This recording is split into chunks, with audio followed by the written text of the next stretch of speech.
नमस्कार दोस्तों, आप सभी का लॉ सीखो के दैनिक समाचार विश्लेषण में आज के आर्टिकल्स देख लेते हैं। आज का जो हमारा पहला आर्टिकल है, ये कोविड-19 की इस महामारी ने हमें कौन कौन सी शिक्षाएं दी है, कौन कौन से लेसन दिए हैं, उसके बारे में बात करता है।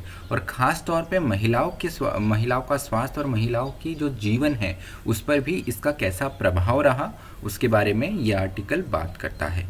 जो हमारा दूसरा आर्टिकल है, ये एडवर्टाइजमेंट का एक जो पूरा जग आ गया है उसके बारे में बात करता है। इसके कुछ एडवांटेज है, इसके कुछ डिसएडवांटेज है, इससे कुछ मिथ भी बनाए जाते हैं।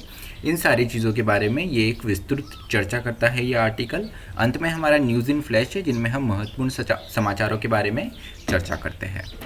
तो चलिए मैं आगे बढ़ूँ उससे पहले लॉ सीखो की ये कुछ कोर्सेज और पैकेजेस है। इन्हीं में से एक कोर्स है लॉर्ड ऑफ द कोर्सेज, जो कि हमारी जुडिशरी की प्रिपरेशन के लिए है।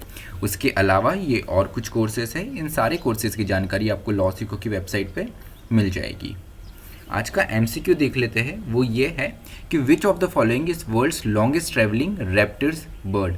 तो इनमें से कौन सी, जो निम्न दिए हुए इनमें से कौन सी सबसे लंबी दूरी तय करने वाली जो माइग्रेटरी बर्ड्स रहती है, जो एक देश से दूसरे देश और एक कॉन्टिनेंट से दूसरे देश कॉन्टिनेंट मूव करते हैं, इनमें से सबसे ज़्यादा लंबा रास्ता तय करने वाली कौन सी रैप्टर्स बर्ड है, कौन सी शिकारी पक्षी है। आपका ऑप्शन ए है अमूर फैल्कन्स, ऑप्शन बी है गोल्डन ईगल, ऑप्शन सी है ग्रेट ग्रे आउल, या ऑप्शन डी किंग वल्चर। जो भी आपका उत्तर हो कमेंट बॉक्स में ज़रूर लिखिए। तो चलिए आज के वर्णनात्मक प्रश्न को देख लेते हैं। वो यह है कि कैसे कोविड-19 महामारी ने भारतीय महिलाओं के जीवन को बड़ा नुकसान पहुंचाया है, एक चर्चा करें। आप आपका उत्तर 250 शब्दों में लिख सकते हैं। तो जो हमारा पहला आर्टिकल है कि हमें कौन कौन से लेसन लेने चाहिए इस महामारी से, कौन कौन सी शिक्षाएं हमें लेनी चाहिए इस महामारी से, उसके बारे में ये आर्टिकल बात करता है। तो यहाँ पर राइटर बताते हैं कि हमारे पास में 3 गोल्डन अपॉर्चुनिटी है, 3 हमारे पास में सुनहरे अवसर है।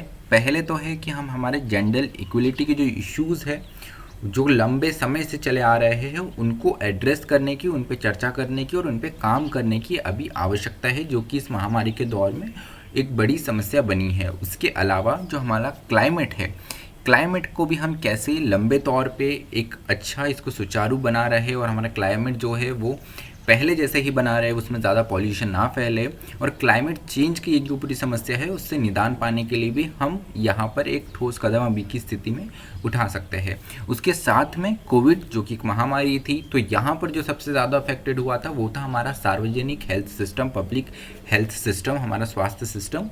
उसके साथ में जो प्राइमरी हेल्थ केयर है, जो हमारी प्राथमिक चिकित्सा है, उसके लिए भी हमको काम करने की यहाँ पर आवश्यकता है। तो इसकी पूरी जांच हो गई इस पूरे महामारी के दौर में, तो हमको पता है कि अभी हमारे कहाँ लूप्स होल्स है और हम कहाँ काम कर सकते हैं। तो जो सबसे पहला बिंदु है कि एड्रेसिंग जेंडर इक्वलिटी इश्यूज़। तो यहाँ पर जो लैंगिक असमानता है, जो लिंग के आधार पे असमानता होती है, उन्हें जान लेते हैं कि कौन कौन से इश्यूज़ है। तो लॉकडाउन जब हुआ, सब अपने घरों में आ गए, उस दौर में ये देखने को मिला कि कम से कम 1/3 जो वुमेन हैं उन्हें डोमेस्टिक वायलेंस, जो घरेलू हिंसा है, उसका सामना करना पड़ा।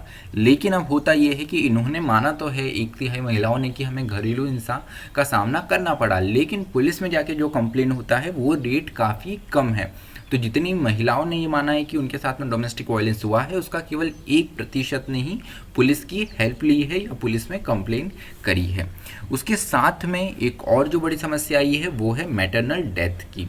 जो महिला प्रजनन होता है, उसका जब प्रेगनेंसी होती है उसकी, तो उस टाइम पे होने वाली डेथ का जो रेट है वो 60% के तक आ गया है यहाँ पर। उसके साथ में more women than man work in informal economy. तो इस कोविड-19 के अगर दौर पे हम देखें मार्च 2020 के आसपास, तो जो इनफॉर्मल इकोनॉमी थी उसमें पुरुषों की तुलना में महिलाएं ज़्यादा काम करती थी।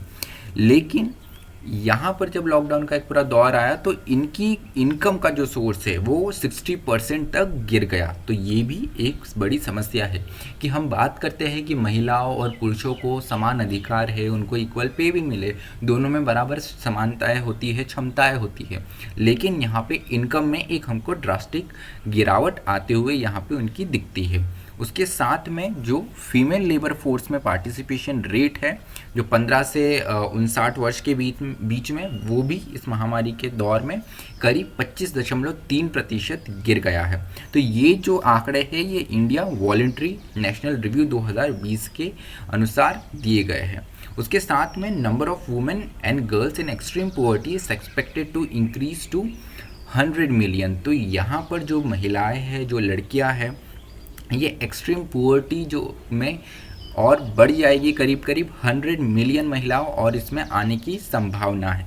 तो यहाँ पर क्या कदम उठा सकते हैं, राइटर ने बताया है कि सबसे पहला जो हमारा परिवार नियोजन है उसके लिए आप काम करिए।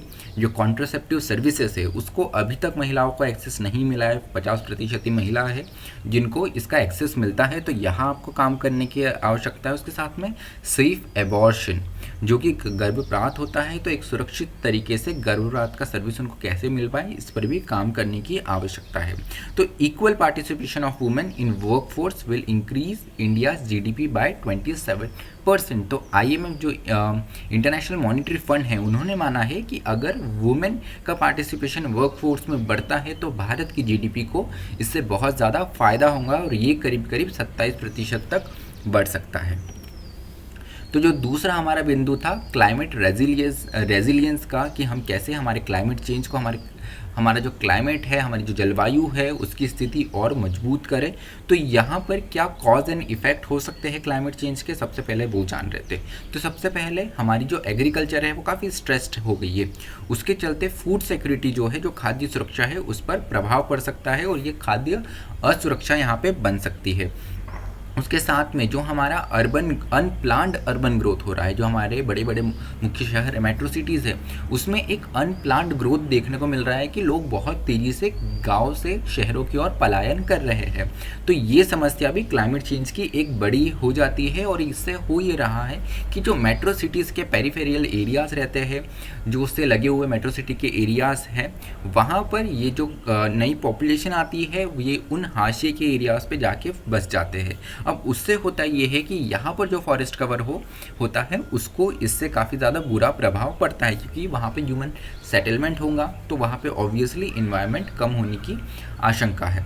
तो उसके साथ में राइजिंग टेम्परेचर, आपका फॉरेस्ट कम हो रहा है, आपकी एग्रीकल्चर स्ट्रेस्ड है, उसके साथ में जो तापमान बढ़ रहा है, ये काफ़ी क्लाइमेट चेंज की जो कन्वेंशंस होती है, जो मीटिंग्स होती है, जो समिट्स होती है, उसमें भी बताया जा चुका है।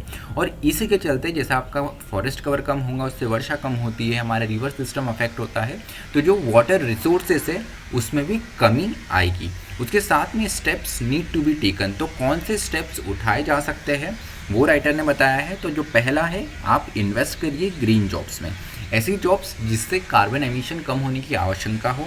तो ऐसी आज के दौर में एक नया कंसेप्ट निकला है ग्रीन जॉब का, आपको वहाँ पर इन्वेस्ट करने की आवश्यकता है। उसके साथ में आप फिनेंशियल इंसेंटिव्स तो देते हैं, आप आर्थिक सहायता तो सरकार देती है, लेकिन यहाँ पर सही आर्थिक जो सहायता है वो क्रिएट करने की, वो सामने लाने की ज़रूरत है। उसके बाद में पब्लिक और प्राइवेट पार्टनरशिप जो है, इस पे आपको और अच्छे तरीके से काम करने की आवश्यकता है, इसे और सिंचित करने की और फॉस्टर करने की यहाँ पर आवश्यकता है। उसके साथ में महिलाएं जो हैं, जो हमारे ग्रामीण क्षेत्र में हैं या जो हमारे छोटे शहरों में हैं, उनमें एक एंटरप्रेन्योरशिप की, एक उद्यमी स्किल हमको पैदा करनी है कि वो मार्केट को एक्सेस कर पाए।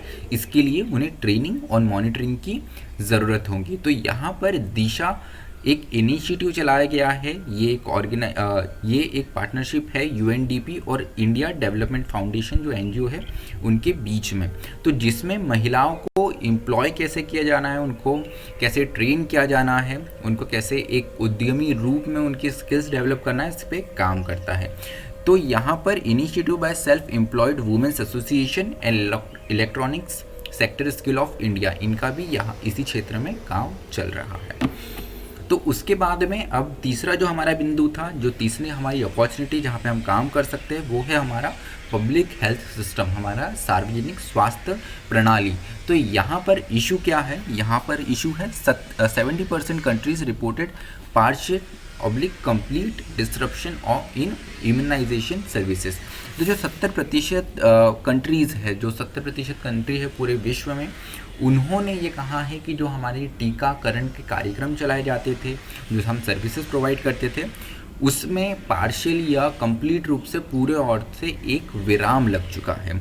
उसके साथ में आउट ऑफ पॉकेट पेमेंट जो है, जो गरीबों द्वारा की जाती है स्वास्थ्य से रिलेटेड, वो भी 100 मिलियन तक इसमें उसका प्रभाव पड़ा है। तो out of pocket payment cause about 100 million to fall in poverty this year. तो दिस ईयर हो सकता है ये आगे भी चलता रहे। तो 100 मिलियन, करीब करीब 10 करोड़ लोग जो है, इसके चलते हुए अच्छी स्वास्थ्य व्यवस्था जो है सरकारी तरफ से नहीं होने के कारण पोवर्टी में ढकेले जाने की आशंका है। उसके साथ में 800 million globally spend more than 10% of their house hold budget on health care. तो 800 मिलियन जो लोग हैं, जो करीब करीब 8 करोड़ लोग हैं ग्लोबली, वो उनका इनकम का 10% बजट जो है वो अब हेल्थ केयर में डालने वाले हैं, क्योंकि यहाँ पर उनके पास में और दूसरा ऐसा ऑप्शन नहीं है।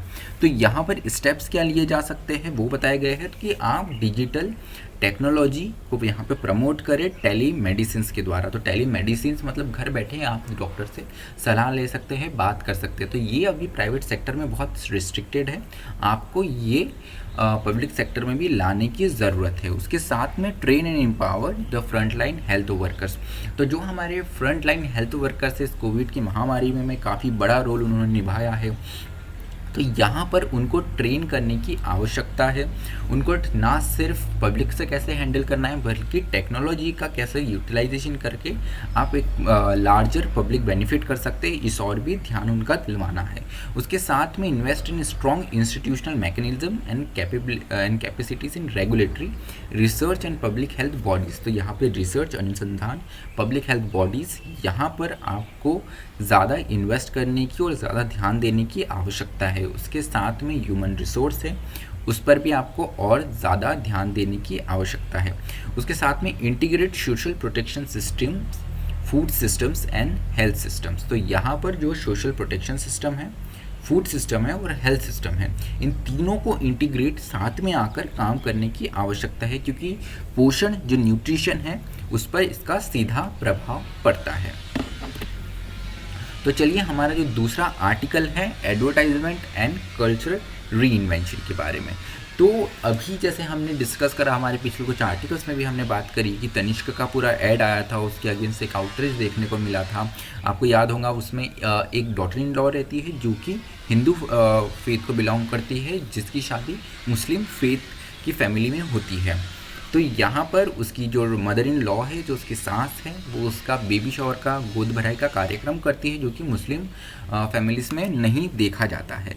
तो काफ़ी वो एक हिंदू प्रैक्टिस बताई गई। तो इसमें तनिष्क के द्वारा भी एक स्टेटमेंट आया था कि हमने ये हारमनी के लिए लाया कि कैसे समाज में सौहार्द बना रहे, उसके लिए उसका संदेश देने के लिए हमने ये लाया गया। लेकिन उसके बावजूद इसका एक आउटरीच देखने को मिला। और केवल यही उदाहरण नहीं है, इसके पहले एम.एफ. हुसैन, जो कि पद्म विभूषण से जिनको नवाजा गया है, उनके अगेंस्ट भी काफ़ी ज़्यादा आउटरीच देखने को मिला था। उसके साथ में तस्लीमा नसरीन, जो कि एक फेमिनिस्ट राइटर कहा जाता है, जिन्हें बांग्लादेश इनकी नेशनलिटी है, तो इनके अगेंस्ट ना केवल बांग्लादेश में बल्कि भारत में भी इनकी ब्लैकलिस्टिंग देखने को मिली है, भारत में भी इनके अगेंस्ट विरोध देखने को मिला है। तो एडवर्टाइजमेंट का क्या रोल हो जाता है हमारे समाज पे, कैसा प्रभाव पड़ता है, वो हम देख लेते हैं कि 20वीं जो हमारी शताब्दी थी, जो 20वीं हमारी सदी थी, उसमें कहा गया कि shape the aspiration and desire of entire society की जो एडवर्टाइजमेंट्स होते हैं, ये हमारे सोसाइटी के डिज़ायर्स जो होती है, जो उनकी भावना है, उनको ये शेप करते हैं। उसके साथ में अमेरिकी साहित्य का सर्वाधिक और पारिश्रमिक रूप है एडवर्टाइजमेंट। उसके साथ में जो ग्रेटेस्ट आर्ट फॉर्म भी आजकल ये बन के आ गया है। उसके साथ में ये भी माना गया है कि एंशिएंट जैसे मिथ हुआ करते थे, वैसे आज ये सुप्रीम मिथ जो एशियन मिथ्स हुआ करते थे, वैसे ही आज ये सुप्रीम मिथ मेकर बन के सामने आ रहा है। मतलब पब्लिक के सेंटिमेंट कैसे मोड़ने हैं, किस बारे में पब्लिक को इन्फ्लुएंस करना है, उसी तरीके से अगर आपने कोई मिथ ला के एडवर्टाइजमेंट में रख दिया तो पब्लिक वैसे ही सोचने लगती है। तो यहाँ पर जो है सोशल कंस्ट्रक्ट्स को डिफाइन करता है कि हमारी मॉडर्निटी जो है, हमारा सक्सेस जो है, उसको ये डिफाइन करता है। साथ में सोसाइटी को मोल्ड करने का और सोसाइटी कैसी है इसको रिफ्लेक्ट करने का भी ये काम करता है। तो हमको इस रूप से भी इसे देखने को मिल सकता है। तो यहाँ पर एक पिक्चर दिख रहा है आपको कि सर्फ एक्सेल का भी एड इससे पहले केस आया था कि ये होली का त्यौहार रहता है और उसमें एक हिंदू लड़की जो है वो उसके मुस्लिम दोस्त को कलर में वो ना कलर उसको ना लगे उसके लिए वो उसका प्रोटेक्शन करती है, क्योंकि वो अपनी रिचुअल प्रैक्टिसेस करने जाता है। तो यहाँ पर अभी हम वापस हमारे पॉइंट पे आते हैं कि क्रिएटिंग डिज़ायरेबल मिथ। तो यहाँ पर डिज़ायरेबल मिथ क्रिएट करने की कहीं ना कहीं कोशिश की गई है, खासकर तनिष्क के ऐड में और ये सर्फ एक्सेल का ऐड रहा यहाँ पर। क्योंकि हमारे भारत देश में देखे जाए तो केवल 3% ही विवाह जो है वो इंटर रिलीजियस होते हैं। उसके साथ में इंटर रिलीजियस जो मैरिज है वो हमारे अभी भी सोसाइटी में काफ़ी ज़्यादा टैबू माना जाता है, काफ़ी एक अमान्य सी चीज़ मानी जाती है। तो उसके अलावा भी अगर हम देखें तो मिंत्रा का भी ऐड था जिसमें एक लेस्बियन कपल को बताया गया था, 2015 का ऐड है, उसका भी कुछ ऐसे ही विरोध देखने को मिला था। पर बात आती है कि इसके पीछे कारण क्या है, इसके पीछे रीज़न क्या है। तो as society gets more secularised and modernised, it seek moral makers from places other than religion. तो जैसे जैसे हमारी सोसाइटी और सेक्युलराइज्ड मॉडर्न होती है तो कुछ लोगों को लगता है कि काफ़ी ज़्यादा उनके जो संस्कार है, उनके जो विचार है, उसको इससे प्रभाव पड़ रहा है। इसलिए ये मॉरल मार्कर्स जो है जो काफ़ी यहाँ पे प्रभावित होते हुए वो बताते हैं।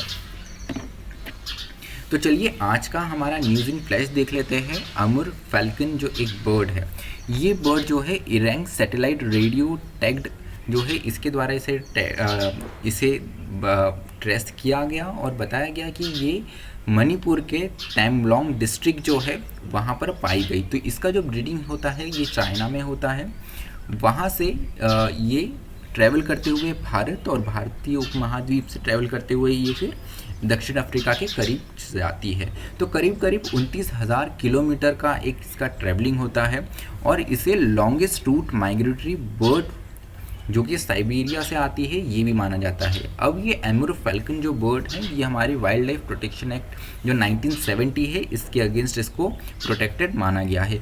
लेकिन भारत में ही देखें तो भारत में इसकी काफ़ी ज़्यादा हंटिंग की जाती है, शिकार किया जाता है। नागालैंड का वोखा जो एक जगह है वहाँ पर 2012 में करीब 1 लाख पक्षियों को मारा गया था, उनका शिकार किया गया था फॉर मीट। तो ये एक समस्या है, इससे भी हमको संभलने की और इस पे काम करने की आवश्यकता है। तो जैसे हमारी जैव विविधता बनी रहेंगी, हमारा पर्यावरण भी अच्छा रहेगा और हमारा इकोसिस्टम भी एक बैलेंस्ड रूप में चलते रहेगा। तो चलिए हमारा जो विश्लेषण है वो आज का यही समाप्त होता है। मुझे सुनने के लिए आप सभी का धन्यवाद। इसी तरह पढ़ते रहिए, मेहनत करते रहिए। Thank you.